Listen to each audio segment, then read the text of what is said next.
कृष्ण जन्माष्टमी पर्व के उपलक्ष्य में एक वीडियो में भगवान कृष्ण के जीवन से संबंधित कुछ बातें मैंने बताई। इस वीडियो में उनके जीवन से संबंधित अन्य बातें बता रहा हूँ। महाभारत का युद्ध होना था। दोनों सेनाएं आमने सामने खड़ी हुई थीं। अर्जुन ने जब ये देखा कि कौरव पक्ष में हमारे सगे संबंधी खड़े हुए हैं, हम इनको कैसे मारेंगे, इन पर धनुष बाण कैसे चलाएंगे, उनको बड़ा दुख हुआ और उन्होंने युद्ध करने से मना कर दिया। भगवान श्री कृष्ण ने जब ये बात सुनी तो उन्होंने अर्जुन को कर्मयोग का संदेश दिया। उन्होंने कहा, कर्म करो, परिणाम की चिंता छोड़ दो। परिणाम क्या होगा इस पर विचार मत करो। वर्तमान समय में जो तुम्हारी जिम्मेदारी है, जो तुम्हारा उत्तरदायित्व है, उसका निर्वाह करो, कर्म करो। उन्होंने कहा, कर्मण्येवाधिकारस्ते मां फलेषु कदाचन। कर्म करो, फल की इच्छा मत करो। अर्जुन ने कर्मयोग का संदेश सुना। उनकी जो आसक्ति थी अपने परिजनों के प्रति वो दूर हुई। उन्होंने युद्ध किया। युद्ध में उनको विजय मिली। न्याय की विजय हुई, सत्य की विजय हुई, अनाचार अत्याचार का सफाया हुआ। उन्होंने जो अर्जुन को गीता का संदेश सुनाया, वह गीता उच्च कोटि का आध्यात्मिक ग्रंथ है। इसको उच्च कोटि का समाज शास्त्र भी कहते हैं। हम गीता की शिक्षाओं को अपने जीवन में उतारें, गीता को नित्य प्रति पढ़ें। कृष्ण जन्माष्टमी का यह एक संदेश है। हम कृष्ण जन्माष्टमी के पर्व पर मंदिर में जाते हैं, झांकियाँ सजाते हैं, झांकियों के दर्शन करते हैं, मूर्ति पूजा करते हैं, परंतु गीता के जो उपदेश हैं उन पर चर्चा नहीं करते। जन्माष्टमी का ये पर्व हमको ये संदेश देता है कि गीता की जो शिक्षाएं हैं उन शिक्षाओं को समझें और उनको अपने जीवन में उतारने का प्रयास करें। हमारे अधिकांश घरों में गीता का ग्रंथ है नहीं। यदि है तो हम उस ग्रंथ को पढ़ते नहीं हैं। आवश्यकता इस बात की है कि हम गीता के ग्रंथ को नियमित रूप से पढ़ें और जो भी कर्म से संबंधित बातें बताई गई हैं उन बातों का पालन करें और अपने जीवन को श्रेष्ठ बनाएं। जरासंध बहुत ही अत्याचारी राजा था। उसने राजाओं को जेल में बंद करवा दिया और उनके राज्यों को अपने राज्य में मिला लिया। श्री कृष्ण को जब ये बात ज्ञात हुई तो उन्होंने भीमसेन से उस राजा का वध करवाया और जो राजा जेल में बंद थे उनको बाहर निकलवाया, उनके राज्यों को वापस किया और इस तरीके से न्याय की रक्षा के लिए उन्होंने काम किया। भगवान श्री कृष्ण का यह कृत्य हमको ये संदेश देता है कि अनाचारी को दंड देकर हम सदाचारियों की रक्षा करें। सदाचारियों की, कमज़ोरों की, निर्दोषों की रक्षा करें। अपने दैनिक जीवन में हम ये देखते हैं कि अनाचारी अत्याचारी अनाचार अत्याचार करते रहते हैं, निर्दोषों को सताते रहते हैं, कमज़ोरों को सताते रहते हैं। हम चुपचाप बने रहते हैं। हमारी जिम्मेदारी ये है कि हम संगठित हों, अनाचारियों का, अत्याचारियों का संगठित होकर के सामना करें। यदि हम ऐसा करेंगे तो निश्चित रूप से अनाचार अत्याचार समाप्त होगा और सदाचार की रक्षा होगी। महाभारत का युद्ध हुआ, लाखों लोग मारे गए थे, आसुरी तत्व आकाश में व्याप्त हो गए थे। आसुरी तत्वों के विनाश के लिए श्री कृष्ण ने पांडवों को राजसूय यज्ञ करने की प्रेरणा दी।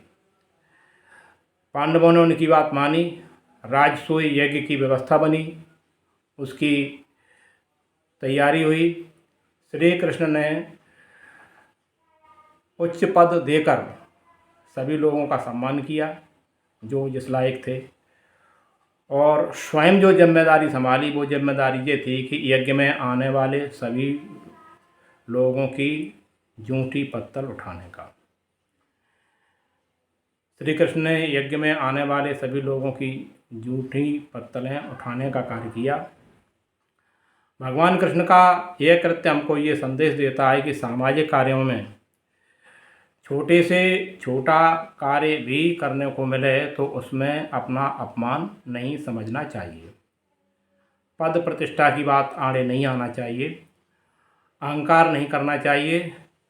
सामाजिक कार्य अच्छी तरीके से सफल हो जाएं, समाज हित के कार्य अच्छी तरीके से सफल हो जाएं, उसके लिए छोटे से छोटा कार्य हमको करना पड़े तो वो हम कार्य करेंगे, यह संकल्प होना चाहिए। भगवान कृष्ण का यह कृत्य हमको यही संदेश देता है कि हम छोटे से छोटा कार्य करने में भी संकोच न करें, अपमान महसूस न करें। कंस जब मर गया तो कृष्ण ने उग्रसेन को जेल से बाहर निकाला। उग्रसेन को राजा बनाने की बात सोची गई। राजा बनने की तैयारी चल रही। उग्रसेन को जब ये ज्ञात हुआ कि मुझे मथुरा का राजा बनाया जा रहा है तो उग्रसेन ने श्री कृष्ण से ये कहा कि अब मैं बूढ़ा हो गया हूँ, अब मैं राजकाज कैसे संभाल पाऊँगा, आप ही मथुरा के राजा बने। श्री कृष्ण ने कहा यदि मैं मथुरा का राजा बन गया तो समाज सेवा का जो कार्य है उस पर विराम लग जाएगा और समाज सेवा का कार्य कैसे हो पाएगा, इसलिए मैं राजा नहीं बनूंगा, आप ही मथुरा के राजा बनेंगे। श्री कृष्ण ने उग्रसेन को मथुरा का राजा बनाया। मथुरा का राजा बनने का जो प्रस्ताव था वो उन्होंने ठुकरा दिया। हम और आप छोटे छोटे पद के लालच में अपनी जिम्मेदारियों को भूल जाते हैं, मर्यादाओं को भूल जाते हैं, नैतिक आदर्शों को भूल जाते हैं। भगवान कृष्ण का जो यह निर्णय है हमको ये संदेश देता है कि लोभ में आकर के, प्रलोभन में आकर के हम अपनी मर्यादा न छोड़ें, नैतिक आदर्शों को न छोड़ें, श्रेष्ठ रास्ते पर चलें और अपनी जो जिम्मेदारी है उसका पालन करें। भगवान कृष्ण का एक मित्र था गरीब सुदामा। कृष्ण मथुरा के राजा बन गए। कृष्ण के मित्र सुदामा पे बहुत बड़ा आर्थिक संकट आया। उसकी पत्नी ने सुदामा को भगवान कृष्ण के पास भेजा। सुदामा कृष्ण के पास आए। कृष्ण को जब ये मालूम हुआ कि हमारा मित्र गरीब सुदामा हमसे मिलने के लिए आया है तो वह अपने सिंहासन से उठ कर के दरवाजे पर आए, सुदामा को अपने गले से लगाया, सुदामा को अंदर ले गए, अपने सिंहासन पर बैठाया। सुदामा के स्वयं चरण धोए और सुदामा की पत्नी ने जो चावल भेजे थे वो चावल उन्होंने बड़े प्रेम से खाए। उन्होंने सुदामा के लाए गए चावलों का उपहास नहीं किया। उनका यह कृत्य हमको ये संदेश देता है कि हम चाहे जितने बड़े पद पर पहुंच जाएं, चाहे जितने धनवान बन जाएं, हम उन मित्रों को न भूलें, बड़े बुजुर्गों को न भूलें जिन्होंने बचपन में या युवावस्था में रह कर के हमारा सहयोग किया, हमारे साथ रहे। हम में से अधिकतर व्यक्ति जिनके पास पैसा हो जाता है, धनवान बन जाते हैं, कोई पद मिल जाता है, तो हम उन मित्रों को, उन रिश्तेदारों को, उन परिवारीजनों को भूल जाते हैं जिनके सहयोग से हम यहाँ तक पहुँचे हैं। हमको ऐसा नहीं करना चाहिए। हमको उनका पूरी तरीके से सम्मान करना चाहिए।